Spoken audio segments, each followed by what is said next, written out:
This is the Leading Second podcast, where we're on a mission to equip local churches everywhere to raise up uncommon leaders. The Leading Second podcast releases every Thursday morning, so hit follow and share this episode with your team. Now, let's jump into another episode for all of us who lead from the middle. This is the year of the leader. This is the Leading Second podcast.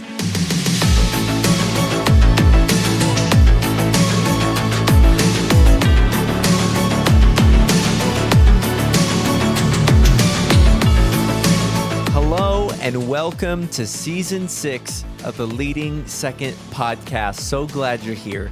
This is a space we've created for anybody who leads from the middle. So if you're leading, but you're not in charge, and you're just wanting to give your all for the kingdom of God and get it right for your church and your pastor, this is the space for you. I'm glad you've made it here. My name is Clark, and I'm one of the team members here at Leading Second. And today we are joined by several of our Leading Second coaches to talk about alignment. Before we do, I wanted to share a little bit about one of our partners for this season, Tithely. Do you want to grow the generosity at your church?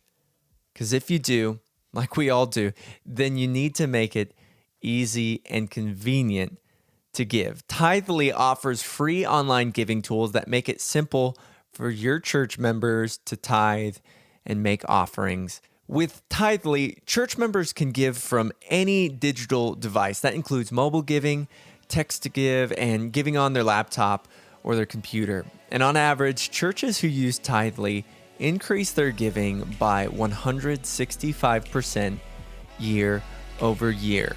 That's a great investment. So if you want to learn more about how to use Tithely to grow generosity at your church, go to tithely.com.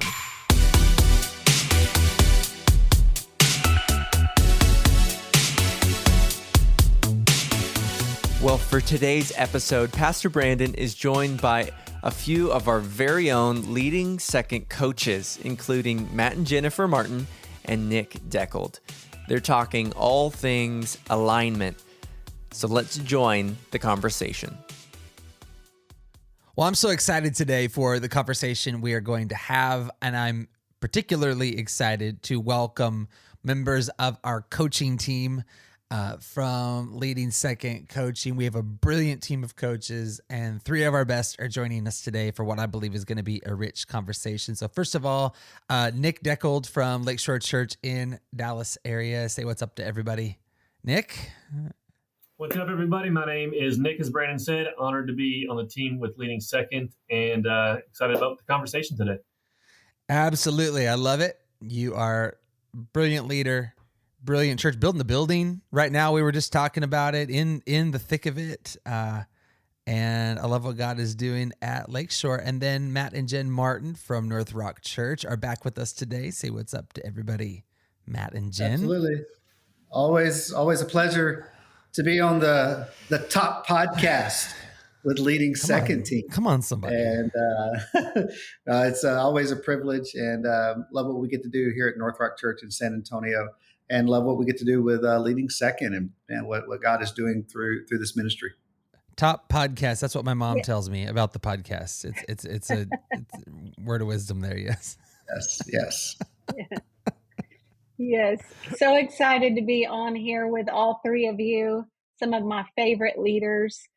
So happy to be part of Leading Second and excited about the conversation today. You know, each of you reached out to me in your own way, and I'm so grateful for it. And don't you just love, really fast, don't you just love what we get to do with coaching with leaders? I don't mean to turn this into a commercial. Yes. It is absolutely. It's the highlight of the month to me to sit across from leaders and unpack, wisdom from lessons learned and from bruises incurred, and everything along the way. And thank you all for the investment of time you give into that. Here's the premise for today's conversation. Alignment is extremely important in an organization, as we all know. And alignment is certainly a heart issue. I have said that often. I'll continue to say it. It's sort of this ability for the leader to look at their pastor and say, Pastor, I am with you. I am aligned with you, heart and soul. Jonathan's armor bearer. We've said it. We'll say it again in Leading Second. I certainly believe that. But I have a growing conviction right now that alignment is more than this. I have this growing conviction that alignment is also an organizational issue. So the question I feel like I'm now asking myself and I'm asking others that I'm coaching is this: how can someone be aligned if they're unclear as to what's in the realm of their authority or responsibility? In other words, if the organization isn't clear, if their empowerment isn't clear, maybe, just maybe, this is some of the source of the misalignment we might see on a team. I think sometimes we see people that appear to be misaligned, and how easy is it, guys? How easy is it to just go, they're not with us, or, we start to make this narrative about this person. But what if their issue is that they just don't know how to win, or they don't know what's expected of them? They don't know what they've been empowered to do. So that's my working premise for today's conversation. And just to open it up, I'm wondering if each of you have seen this. Have you seen this happen in your world, on your team? I'd love to hear your thoughts on this today. Absolutely. I'll go first. I think that for sure you can, it's a big thing. Also, I think that we see this a lot in new hires, and this isn't something that is talked about, but when we hire from the outside or even the inside, they immediately come in misaligned, through no fault of their own. There is no heart issue there. They want to be part of the team, but they are out of alignment because they have not been on the team. And I learned this. We hired one of my favorite people around here at NorthRock. His name is Jim Piper. We hired him a few years ago, and for about the first year, he kept telling us, guys, I'm still out of alignment. There are still things I'm learning about NorthRock, because he came from a church in Colorado. And so he said, there are still so many cultural things that I'm learning. And so I've learned that it takes a person about a year to really come into alignment when you hire them from outside of the organization. And also something that I recently learned is when you change seats for someone, when you move them within the organization, there is always some misalignment that naturally happens because they were very clear on what their role was, what they were supposed to be doing before, and now you've changed things up for them. And my leadership coach told me a long time ago, first of all, clarity is kindness, but clarity is also security. And lots of times there is, our staff members are experiencing a lack of security because we've made changes and we've not been clear about it. And we think that they're out of alignment, and possibly they are, but it's not because they have a heart issue. It's because we haven't been clear about this new role and exactly what the expectations are within the organization. Okay. First of all, that's brilliant. And we need to go back to Jim for a minute. That was really great. What self-awareness to be able to say, absolutely, I'm not there. And what a beautiful ability to make it not a cuss word, that I'm not there yet, but I absolutely intend to be and want to be, and I need your help to be. That's brilliant, because I think maybe we've unintentionally turned it into this cuss word versus just someone saying, I need a little help here and I'm good. I can get there. I think that's really wise and really self-aware. Well, it was so good for me as a leader. I learned so much in that moment that it's not a cuss word, because he taught me that immediately when I bring someone in, they are coming in out of alignment. Yeah. And so now it's just a natural part of what we do when we hire someone. If we're hiring them from within our church, then there's not as much of that. But if we're doing an outside hire, they are out of alignment. They are bringing everything from their previous church, previous organization into ours, and it's not the same. So there is some misalignment there, and I loved it. He would say it. I can tell you how many meetings he would say, "Hey guys, just so you know, I thought something different, which is telling me I am still out of alignment with what where NorthRock is going." So really good, really good. No, I think Jen brought up some great points. I think another way to look at it would be this: is that I think organizational clarity, as Jen touched on a bit, is a huge factor as well. I recently had a situation of somebody on our team where we had an issue where there was some conflict, and it came down to she didn't know the authority that she had to make certain decisions in the moment. And so what happened was, after everything hit the fan, there was this emotional response because she felt trapped between two different bosses, right? You've got her direct supervisor, you got a supervisor that's over that person. And for her, she made this statement just to say, like, I felt trapped and I didn't know that I could make a decision I needed to make. I didn't know what to do in that moment because I had two people that I felt were asking me to do two different things. And so for us, like that allowed a great conversation because I was able to share with her that I knew her heart was in the right place. Her heart was she wanted to honor her leadership, period. So in that moment, to your point, Brandon, it wasn't a hard issue. I know this person. They've been on our team for a long time. I know their heart was to serve their leader in that moment to the best of their capacity. But that identified a problem on our end of things to say, hey, does she know the direct chain of command? Does she know who to go to or how to have the conversations or what's okay to push back on and at what level to push back on? And for us, it was just helping her identify to say, hey, ministry is a little bit messy in the sense that even outside of a job description, we're going to wear multiple hats. We're going to be asked to do different things. But when it comes down to it, we trust your heart, but this is going to be an ongoing conversation and there's going to be a little bit of attention. But it allowed me to pastor her in that moment to let her know, I know your heart, I trust your heart, but we're going to walk through this and have those conversations as we move forward.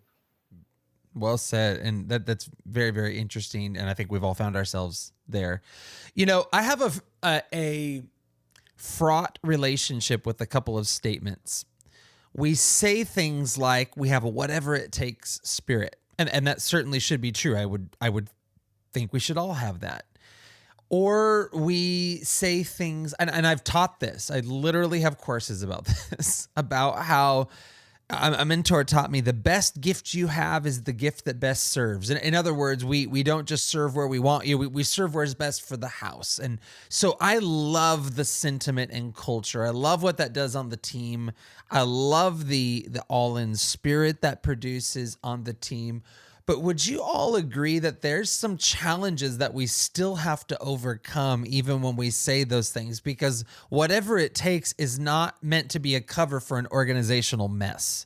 First of all, saying we're just all in for the house should not excuse poor management and clarity and leadership. And would you agree that we've maybe convoluted those things a little bit? We've in our attempt, I think a good attempt to build maybe an all-in culture, we've excused ourselves from being really clear with people. Matt, I agree with that because we've had that conversation around.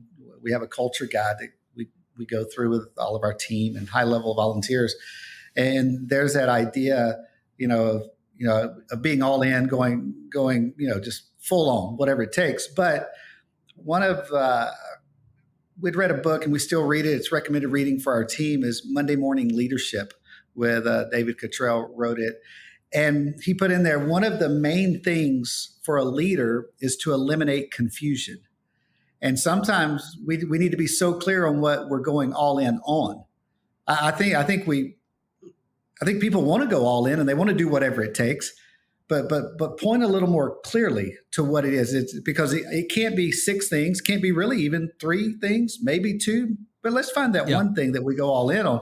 But one of the main, I love that phrase out of there. One of the main things for a leader is to eliminate confusion.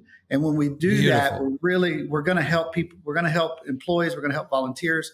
The team come into alignment so much faster and so much better. Yeah.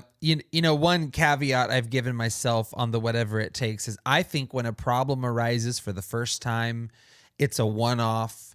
It's a unique thing. I absolutely believe it's whatever it takes. I believe it's all hands on deck. It's slide over, meet the need. I think that's really important. I think it becomes a challenge with patterns. If the same problem emerges and we're still asked whatever it takes, I think that's maybe where some of the breakdown comes. So I've always encouraged people, if it's a one-off, if it's a problem that's popped up, if it's something, yeah, absolutely. Everybody rush in, let's fix it, let's solve it. So we don't want to eliminate that culture by any means, but we're looking maybe for patterns where we go against our very need for clarity and we embrace confusion, Matt, like you're talking about. Okay, so let me ask you guys a few questions here. First of all, what would you say to a leader who lacks clarity in their role or responsibility? So a team member walks into your office, they're unclear. What would you say to them? How would you coach them to help them regain clarity if they're missing it or it's not being immediately offered to them? So just for sake of clarity for me, so is this a team member that direct reports to me? Sure. Let's try that one on first. Let's do that.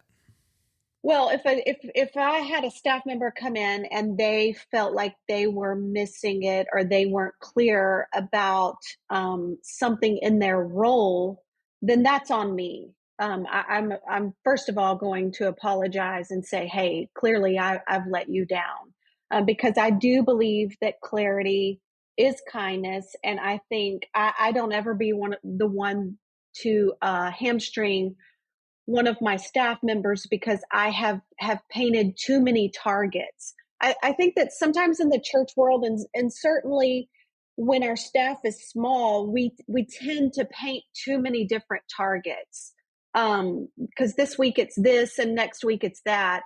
And we pull their job description out a year later and realize they are doing nothing on this job description, Right. because we kept moving the target without an actual sit down conversation about it.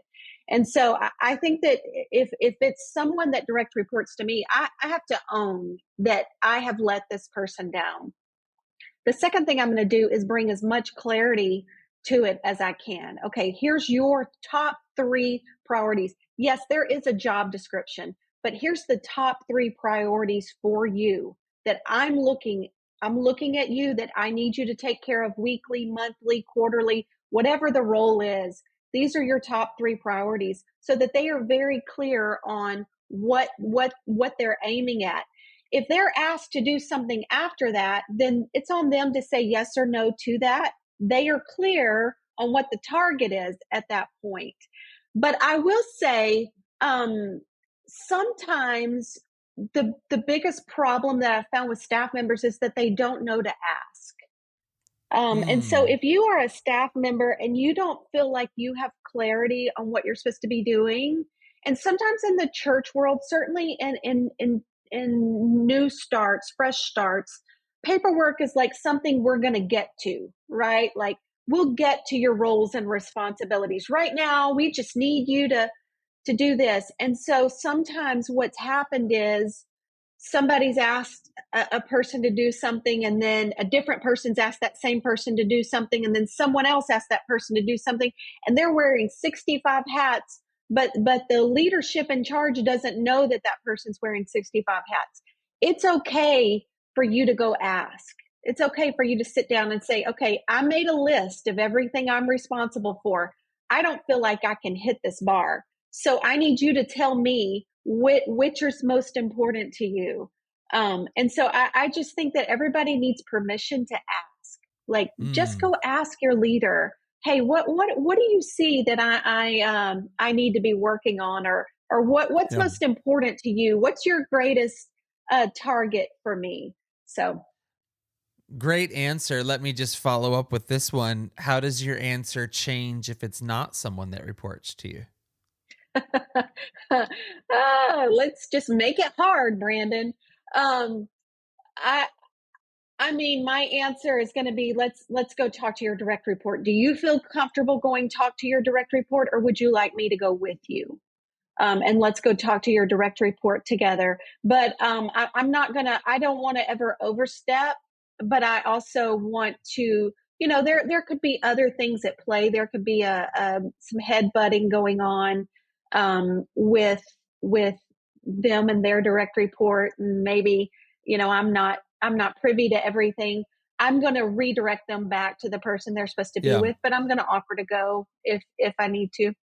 So I don't want to get us off on a tangent here, but this is another big passion point for me right now, especially we're walking really heavily with some organizations drawing fresh structure and all that. But structure is just one thing. Culture is a whole nother thing to go along with structure. And what I've noticed is it can be so easy to get out of alignment with your own peers. So let's say someone came to you and they don't report to you, but they're experiencing some trouble. How easy would it be to show daylight with a fellow, in your case, a fellow executive pastor at your church?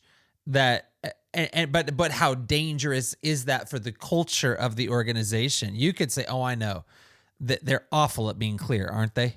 And you, in your attempt to maybe empathize or, help them or, calm them down, you can actually unintentionally create misalignment sheerly by showing daylight with your own peers.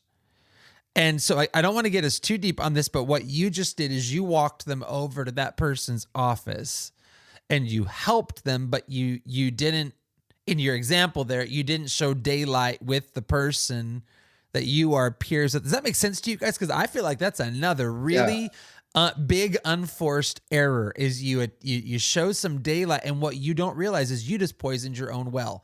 You just drop misalignment straight into the tone, not even the structure, just the tone of your organization. I don't know if you guys want to say anything on that, but that's a big thing I think I'm looking out for right now is teams of peers being aligned and unified. Yeah, sometimes people at that level, like you're talking about, they do that not realizing they're causing misalignment, but because they're enjoying being the hero in the moment, maybe, or maybe they're insecure about something, or they had a loss that week in one of their areas, but I can win because my peer isn't doing their job well enough. So I'm gonna fix their employee or their reporting person, and man, they're doing it out of an insecurity, but they wreck an alignment in culture. So poison the well and you're going to drink from it is, I think, the bottom line there. And you won't like what comes from that.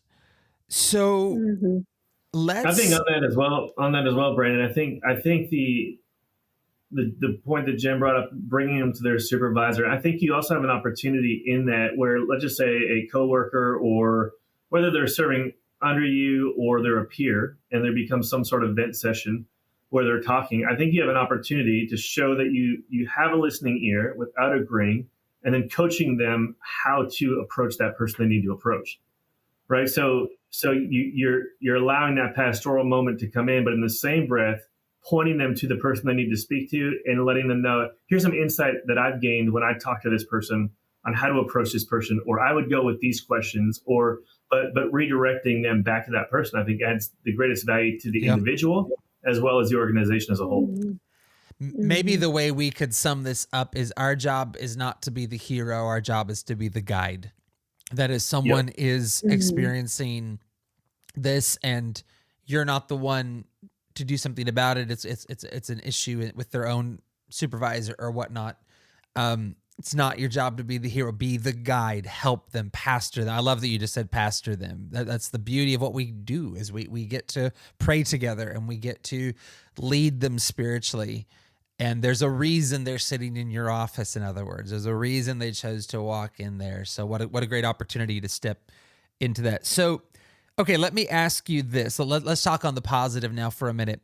What does it look like for a leader to lead alignment in whatever sphere they happen to lead, whatever department or part of the org they lead in? So when someone is leading alignment, I guess let's just get really practical. What skills are they using, or what meetings are they having? What are they practically doing to bring and lead clarity and alignment. Have you all found any best practices there that you'd want to share with us today?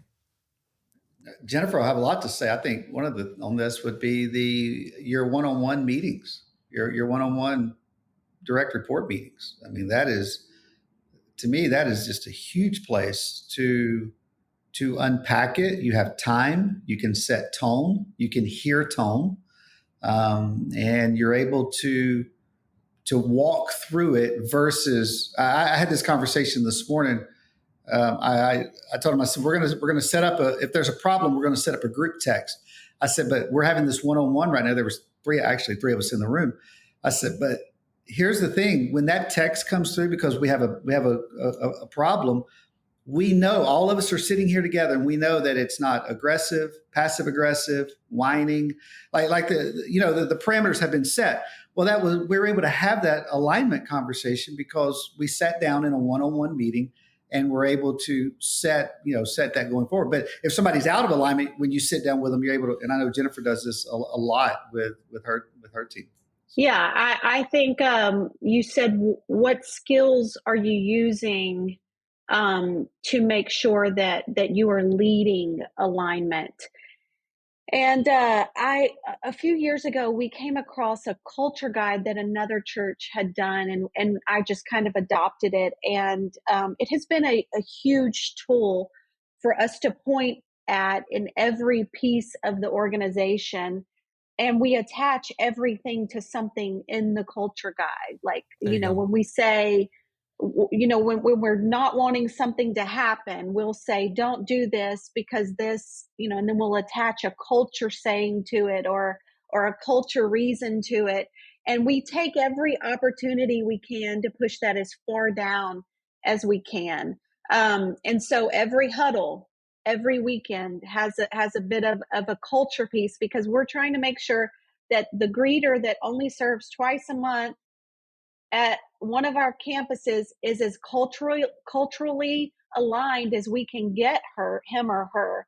And so we're just going to, every email, every meeting that we have, we're going to take pieces of culture to make sure that alignment is there.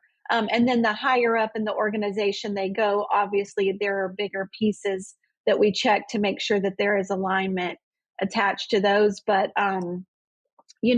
when Matt talked about the one-on-one, when we're talking about staff, we have to take the opportunity in those one-on-ones to make sure that we are addressing anything that is out of alignment. And, little foxes spoil the vine. And there are little things that we as leaders sometimes overlook that are misalignment, that we think aren't going to be a big deal, that can turn into a big deal. And I think when you see something, no matter how small, you've got to correct it, even if the person doesn't mean anything by it, even if it's not a huge issue. It's just, hey, it's little things like, I can't stand it when I hear someone say, and we don't hear it very often, but hey, I work the 11:30 service. Well, we don't work. That's not part of our culture. So we immediately say, you mean serve? You're serving the 11:30 service. Oh, I'm so glad to hear that. And it's just correcting the little things that you see when you see them. So I have a question for y'all. I have a funny one. Because one form of alignment is the ability of departments to work together. This is, if you want a fancy term for it, it's called cross-functionality.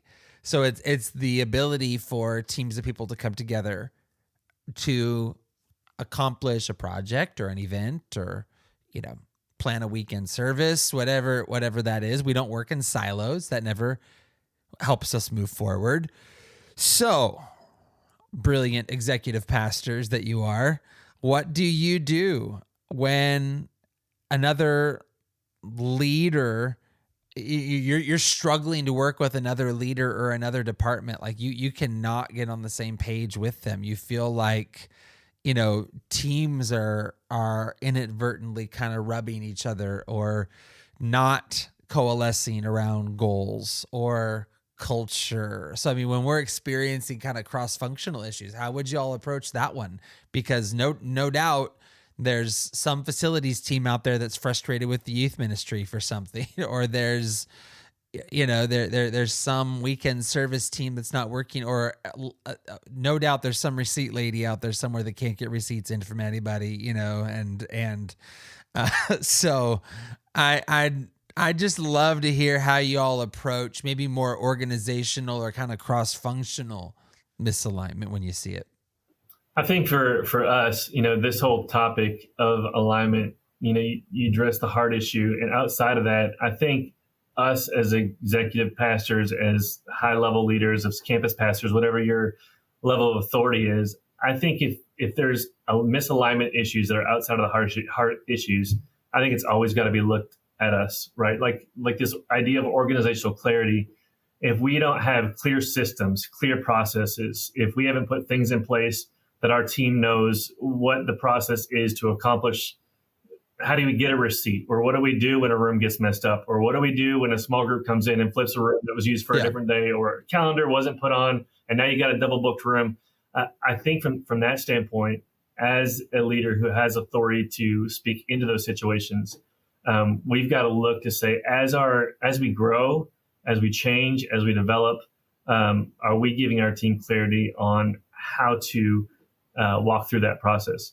And so I think that doesn't sound very fun, Nick. That doesn't sound like the fun stuff I want to be doing. I want to be leading worship or preaching or something. I want to do that. Right. But doesn't it kind of feel like that, right? That's why it's the meeting that never happens. It's the form that never gets filled out, Yes, I know that pain. We had a good friend of leadership development coaching with our team last fall, I believe, and he made a statement, and we're working to live it out, and we're coming back to it more and more. But he made this statement he said, have the last 10% conversation, like when your departments are butting heads, or you're crossing lanes too hard. We'll say 90% of the right things, or we'll dance around it. But what's the 10% that you're leaving unsaid that really needs to be said? And he was trying to give our team permission to have the hard conversation, to say, hey, quit leaving the 10% in your pocket. Like, take out that 10% and say, okay, I've said all of that, but what I'm really frustrated about is, or what I really need to get accomplished is, because our teams aren't doing that. They're getting up to a certain point, and they just, some people, they use honor as a blanket to cover this up. Some people will use respect, and no, it's actually dishonoring to not have that last 10% conversation. Yes. And so what does it look like for your teams, and to lead your teams to have that last 10% and say, okay, we're at a crossroads, and we've collided pretty hard, and there's two wrecked cars here, and a bumper in the ditch, and okay, now let's talk about the real issue here.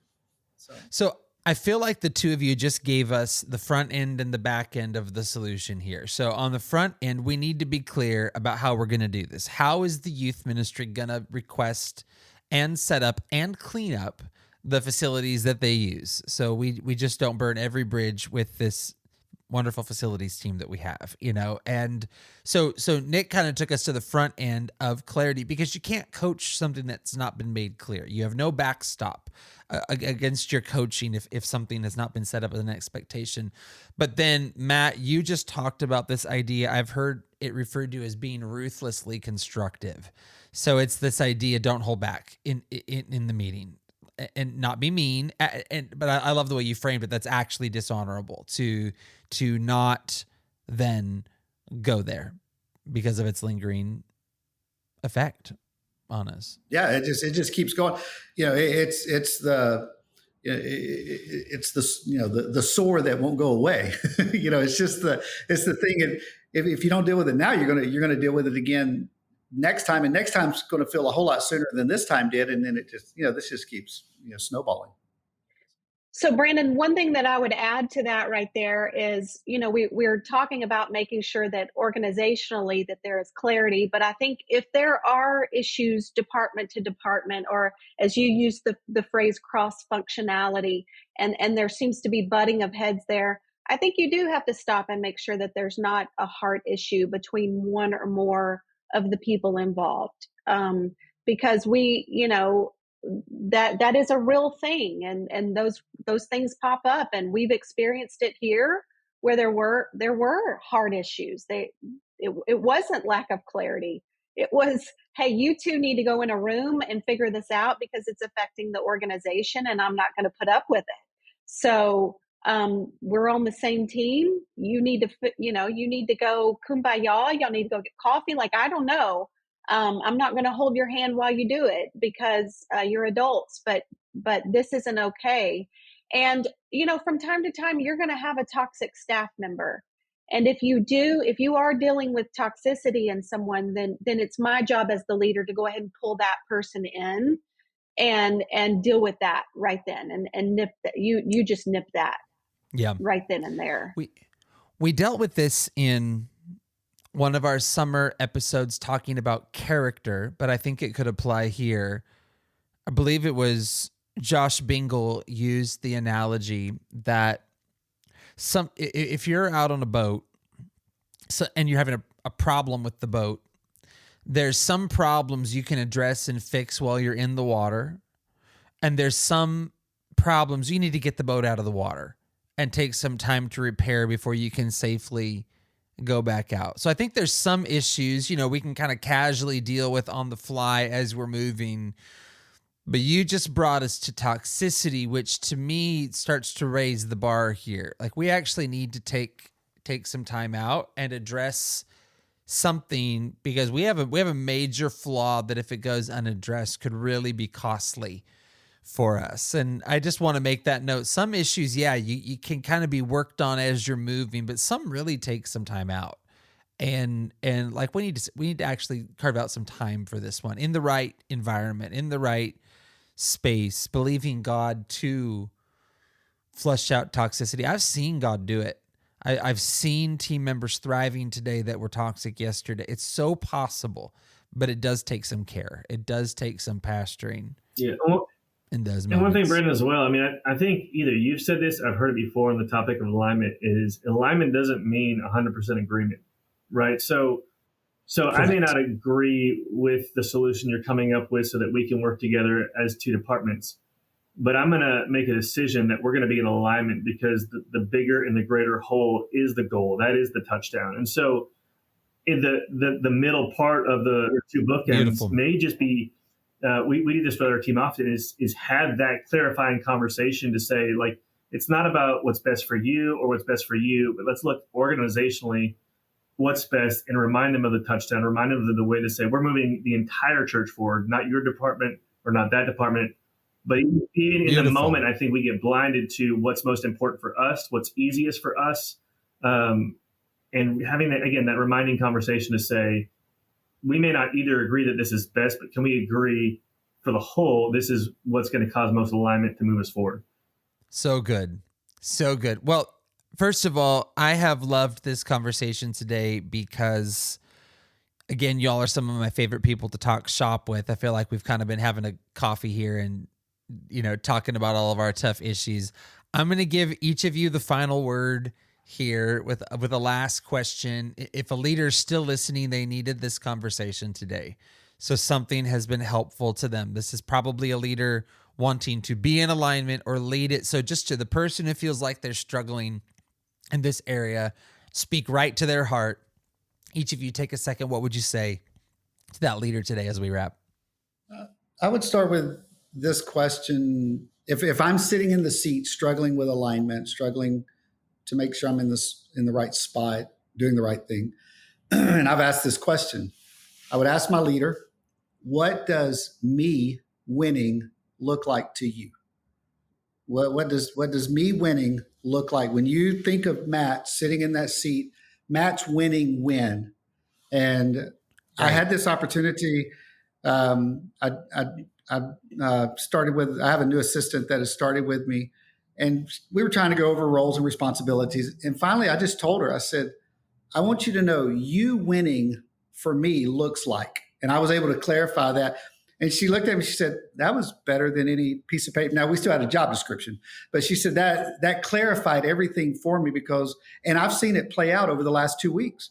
There have been a couple things happen where she's winning, because of the statement that I made. But I would, that would be my thing. I would ask the question, what does me winning look like to you? And that causes both parties to think about it and clarify. Great. Yeah, I would say if you're concerned about it, first of all, then that is a good place to be, because that means you care. You care about the organization that you're a part of. You care about the organization winning. You care about the church reaching people. And I would say if you're struggling, then go have a conversation with your direct report. I don't think I can say it any better than Matt just said right now.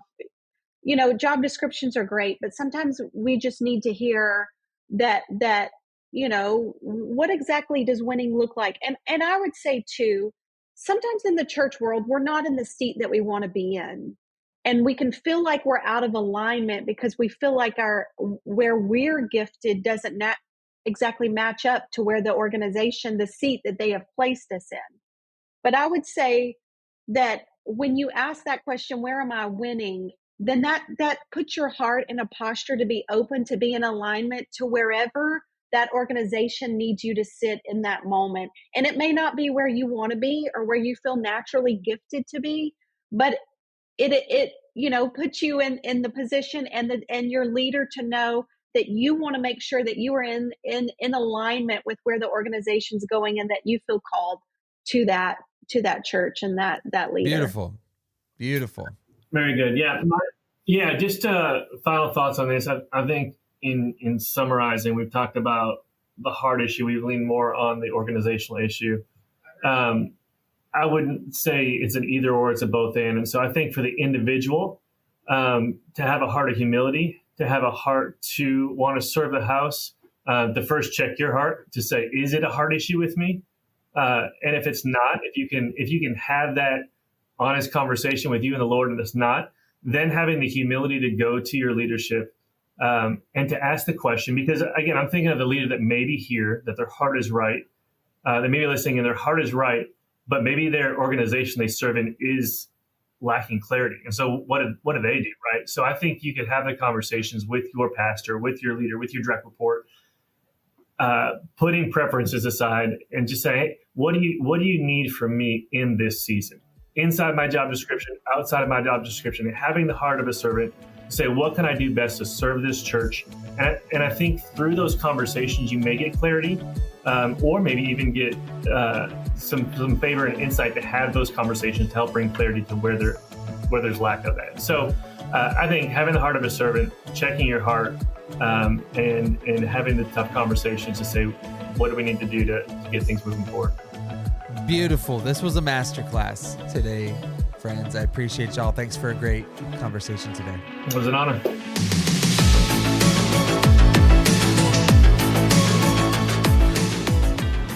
To find the episode guide, visit our website, leadingsecond.com/podcast. You can also follow us on Instagram @LeadingSecond and join us on the Leading Second Collective on Facebook.